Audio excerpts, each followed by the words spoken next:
శ్రీమాత్రే నమ. శ్రీ పరాభవనామ సంవత్సర ధనస్సు రాశి ఫలితాలు ఏ విధంగా ఉన్నాయో తెలుసుకుందాం. ఈ సంవత్సరం ధనస్సు రాశి వారికి ఆదాయం 14, వ్యయం 11. అదేవిధంగా రాజపూజ్యం 5, అవమానం 6గా చెప్పబడుతోంది. ఈ రాశి వారికి గురుడు మే 31 వరకు మిథున రాశి యందు, ఆ తర్వాత కర్కాటక రాశిలో, ఆ తర్వాత అక్టోబర్ 31 నుంచి సింహరాశి యందు, మరల జనవరి 24, 2021 నుంచి అష్టమ స్థానమైన కర్కాటక రాశిలో లోహమూర్తిగా సంచారం ఉంటుంది. ఇక శని అంతా కూడా సంవత్సరం అంతా చతుర్థ స్థానమైనటువంటి అర్ధాష్టమ స్థానంలో మీనరాశిలో లోహమూర్తిగా సంచారం. ఇక రాహు వచ్చేసి సంవత్సరాది నుంచి కుంభరాశి యందు, డిసెంబర్ 5వ తారీఖు నుంచి ద్వితీయ స్థానం అయినటువంటి మకర రాశి యందు రజితమూర్తిగా సంచరిస్తాడు. ఇక కేతు వచ్చేసి సంవత్సరాది నుంచి సింహరాశి యందు, డిసెంబర్ 5వ తారీఖు నుంచి అష్టమ స్థానం అయిన కర్కాటక రాశి లోహమూర్తిగా సంచరిస్తాడు.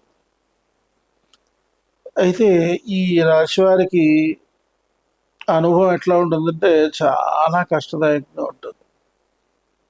చాలా కష్టాలు పడాలి. వృత్తి వ్యాపారాలలో ఊహించనంత లాభాలు రావు. ఎందుకంటే చాలా ఊహించుకుంటాం మనం, చాలా విశేషమైన లాభాలు వస్తాయి. అటువంటి లాభాలు అనేవి కనపడవు. ఆదాయానికి మించినటువంటి ఖర్చులు ఉంటాయి. రుణ బాధలు కూడా చాలా అధికంగా ఉంటాయి.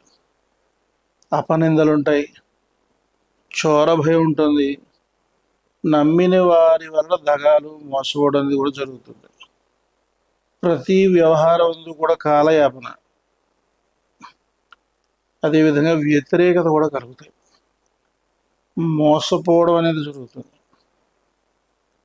శుభకార్యాలకు ఆటంకాలు ఏర్పడతాయి. కుటుంబ వ్యవహారాల్లో చాలా జాగ్రత్తగా ఉండాల్సినటువంటి పరిస్థితి.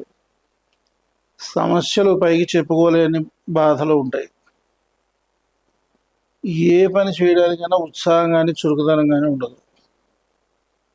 ఆరోగ్యం బాగుండదు. తర్వాత అదేవిధంగా ఆధ్యాత్మికపరమైనటువంటి కార్యక్రమాల్లో శ్రద్ధ పెరుగుతుంది. అదేవిధంగా భక్తి సంబంధమైన కార్యక్రమాల్లో కూడా శ్రద్ధ పెరుగుతుంది. ఈ విధంగా ఈ సంవత్సరం అంతా నడుస్తుంది అనమాట. ఇక విద్యార్థి విషయంలోకి వచ్చేసరికి చదువు మీద శ్రద్ధ తగ్గిపోతుంది. శ్రద్ధగా చదివిన పాస్ అవ్వకపోవడం అనేది జరుగుతుంది. ఉద్యోగస్తులకు బాధ్యతలు ఎక్కువై పని ఒత్తిడి పెరిగిపోయి ఇష్టమైన ప్రదేశాలు ట్రాన్స్ఫర్ అయ్యే అవకాశం ఉంటుంది. ప్రైవేట్ సంస్థల్లో పనిచేసేటువంటి వారికి కూడా తరచుగా మార్పులు అనేవి జరుగుతుంటాయి. ఇక వ్యవసాయదారుల విషయంలో వచ్చేసరికి పెట్టుబడులు ఎక్కువగా ఉంటాయి. పంట చేతికి వచ్చే టైంకి ఆటంకాలు ఎదురవుతుంటాయి. ఆదాయం తగ్గిపోతుంది. రుణాలు చేయాల్సిన పరిస్థితి కూడా వీళ్ళకి ఏర్పడుతుంది పాపం. ఇక వ్యాపారస్తుల విషయంలోకి వచ్చేసరికి భారీ పెట్టుబడులు పెడితే మాత్రం అధికమైన నష్టాలు పొందుతారు. జాయింట్దారులకి నమ్మక ద్రోహం జరుగుతుంది. సరుకులు నిల్వ చేసేటువంటి వారికి ప్రభుత్వం వారి వల్ల ఊహించినటువంటి దాడులు జరుగుతాయి. అదేవిధంగా క్రీడాకారుల విషయంలో, కళాకారుల విషయంలో, టీవీ, సినీ నటీనట వర్గం వారికి తీసుకున్నట్టయితే ప్రోత్సాహకరంగా ఉండదు. ఎంత కష్టపడినా సరే ఫలితం శూన్యం అవుతుంది. సినీ నిర్మాతలకు వ్యయ ప్రయాసాలు ఎక్కువ అవుతాయి. కొత్త వారికి అవకాశాలు వచ్చినా నిలదొక్కోలేని పరిస్థితి ఉంటుంది. ఇక రాజకీయ నాయకుల విషయంలోకి వచ్చేసరికి ఎప్పుడప్పుడు కొత్త సమస్యలు ఏర్పడుతూ ఉంటాయి. ప్రజల్లో తిరుగుబాటుతనం ఏర్పడుతుంది. వ్యతిరేకత అనేది కూడా చాలా అధికంగా ఉంటుంది. ఇక స్త్రీల విషయంలోకి వచ్చేసరికి చాలా భయంకరమైన మార్పులు ఉంటాయి. బంధువర్గంతో అకారణంగా కలహాలు ఏర్పడుతూ ఉంటాయి. మనస్పర్ధలు ఏర్పడతాయి. మనస్థిమితం లేకుండా అయిపోతూ ఉంటుంది.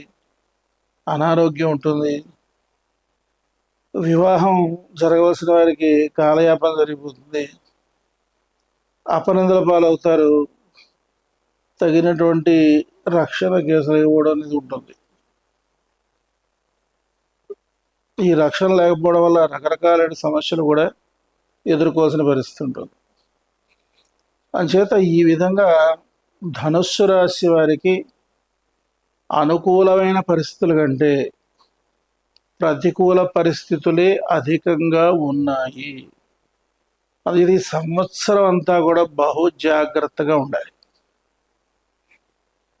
ఈ సంవత్సరం అంతా కూడా దశ మహావిద్యా మహామంత్రాలు, మానసాదేవి మహామంత్రాలు శ్రద్ధాభక్తులతో శక్త్యానుసారంగా ఎంతవరకు అవకాశం ఉంటే అంతవరకు ప్రతినిత్యం కూడా జపం చేసుకోవడం ద్వారా ఈ దుర్భరమైన పరిస్థితి నుంచి బయటపడడానికి అవకాశం ఉంటుంది. అందుచేత ఈ రాశి వారు బహు జాగ్రత్తగా ఉండాల్సిన పరిస్థితి కనుక భగవద్ అనుగ్రహాన్ని ప్రధానంగా సాధించుకొని సుఖించండి.